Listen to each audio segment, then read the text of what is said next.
Ky institucion tani më dhe po feston edhe 15 vjetorin këtë vit. Kjo tregon për një bagazh shumë të madh të këtij institucioni, të veprimtarisë së saj, duke pas parasysh që përgjatë jetëgjatësisë së saj ka nxjerrë shumë të themi kuadro të cilët kanë kaluar përmes këtij institucioni duke u pajisur me bursa edhe me trajnime të ndryshme.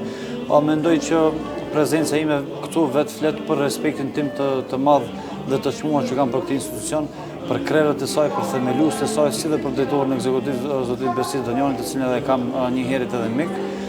Dhe mendoj që këta institucione si Fondacioni Albis duhen të jenë modeli i mënyrës së funksionimit dhe strukturimit të organizatave të institucioneve të cilat ne si shoqëri i kemi krijuar dhe do t'i krijojmë në të ardhmen, me qëllim që të kemi edhe cilësi, por të kemi edhe sigurinë atë se çfarë bëjmë dhe me kë kooperojmë. Unë si drejtor ekzekutiv i Odës Ekonomike të Maqedonisë Veriperëndimore, këtij institucioni i uroj edhe shumë vite tjera jubilare, të cilat shpresoj që së bashku me Odën Ekonomike dhe me institucione tjera partnere dhe mike dhe dashamire të festojmë dhe t'i kremtojmë së bashku me qëllim që të arrijmë synimin final të cilin e kemi impaktin pozitiv në shoqëri, në të mirën e shoqërisë për rregullimin e statusit dhe mirëqenies së qytetarëve, por edhe të bizneseve në përgjithësi.